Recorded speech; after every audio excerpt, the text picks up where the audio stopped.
Welcome to Satsang. Satsang is when we gather together. It means association with truth or community in truth, Sangha. And that's what we create here.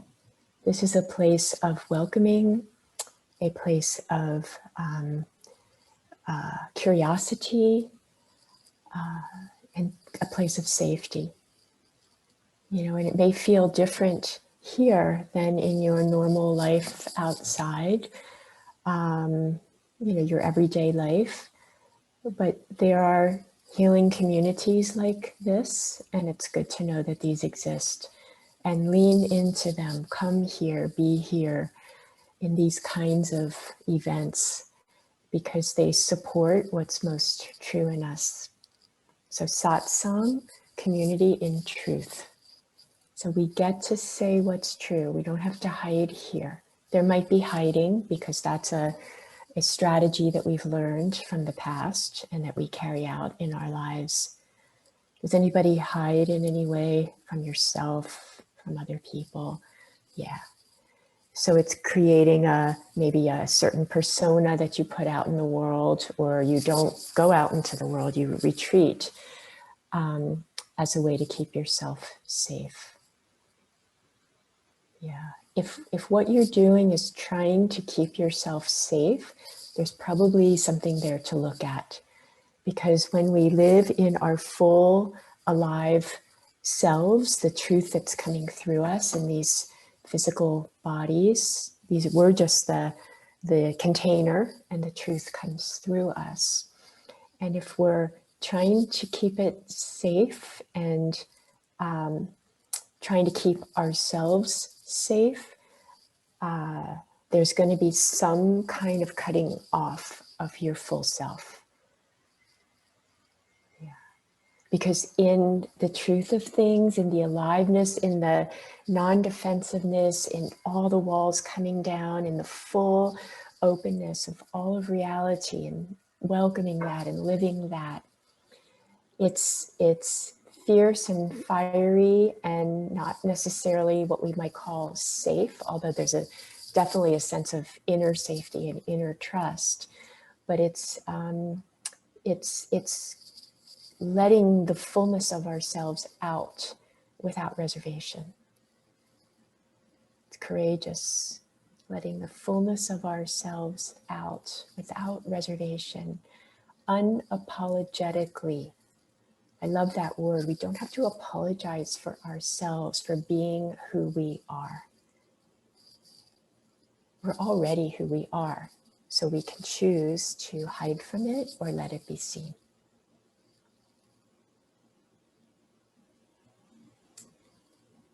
So just contemplate or reflect for a moment. What is it that wants to be fully out there, seen, expressed, felt? First of all by you and maybe by others, but first of all, it comes in our own sphere, our own inner relationship to whatever comes up. Do we hide or do we allow?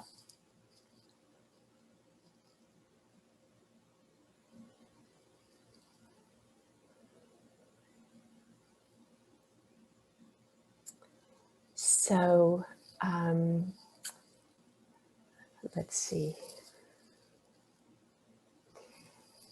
So being very practical about how to live this truth, I can only speak from my own experience. It can't, I'm going to say this because I'm hesitating, and I'm going to say it because I know it's coming through. It can't be halfway.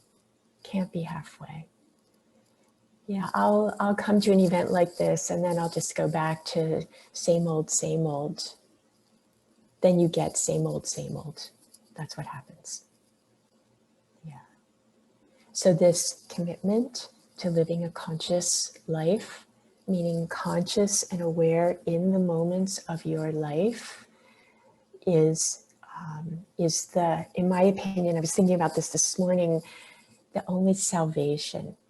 We have some hard stuff going on. I mean, everybody has some kind of reaction to this extended pandemic that we're dealing with and all the fallout for our own personal lives and how it's affecting others, the world. And, you know, some of us are really enjoying it, and some of us are there's some kind of, you know, struggle with it.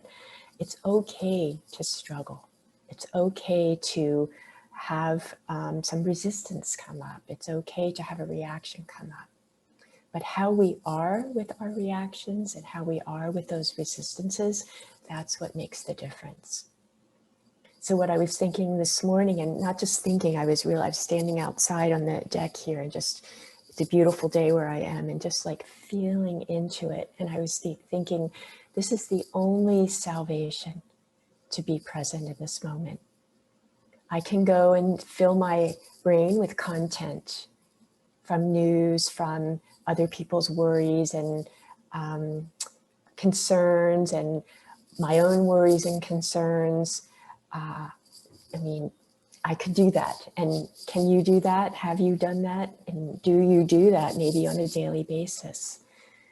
Yes. And then there's the opportunity to stand and feel. I felt the wind coming through on my skin, and the sunlight, and how it was falling on the trees, and just experiencing that deep moment of peace, deep moment of peace.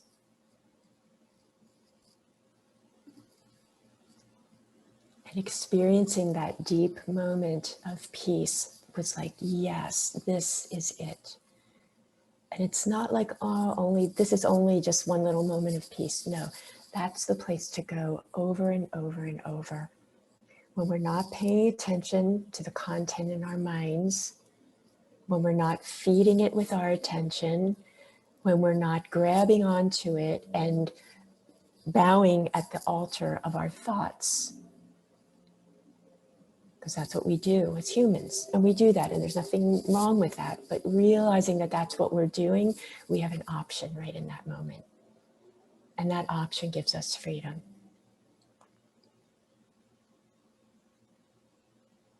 And then you might say, well, I'm not always aware. And that's true, we're not always aware. Somebody said yesterday, you know, I want to be in embodied presence 24/7. You already are in presence 24/7. You can't not be out of it. It's impossible.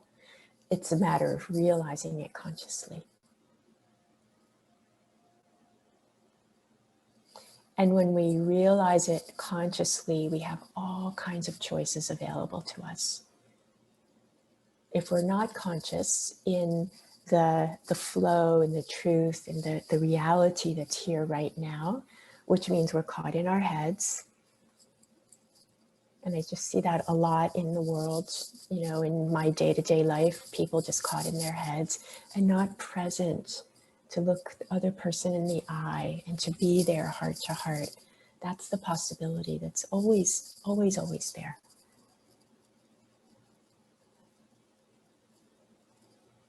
And we become sensitive to ourselves, to how we feel inside. It came up yesterday a little bit about how we feel from the inside out. We feel, we perceive, we react. We're reactive beings as humans. We have nervous systems. We're meant to react. That's supposed to happen.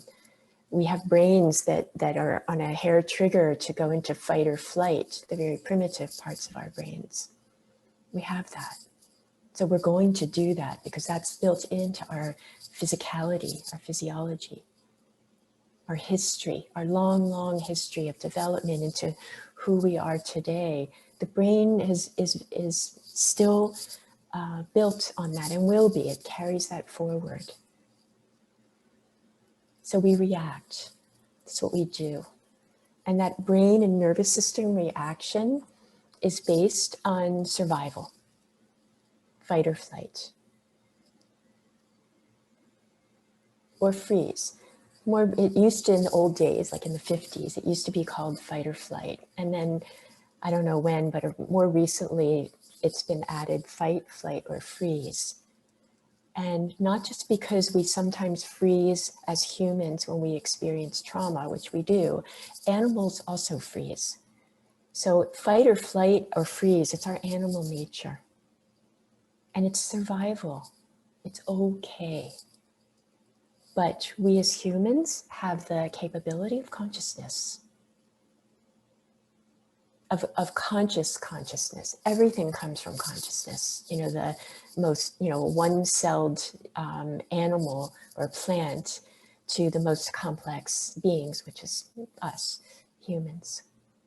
There's always consciousness there, but we have the ability to be conscious of consciousness.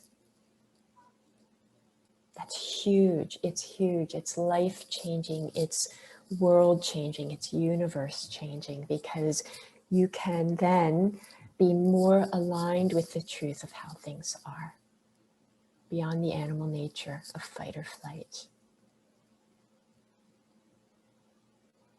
And not to say that animals aren't, they're just doing their thing. But animals don't resist, humans resist.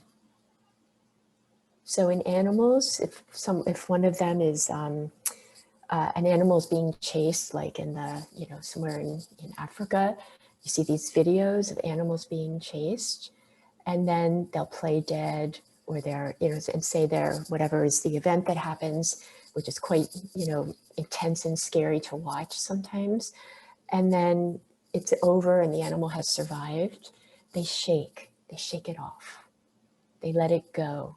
It becomes finished. They don't carry it in their nervous systems.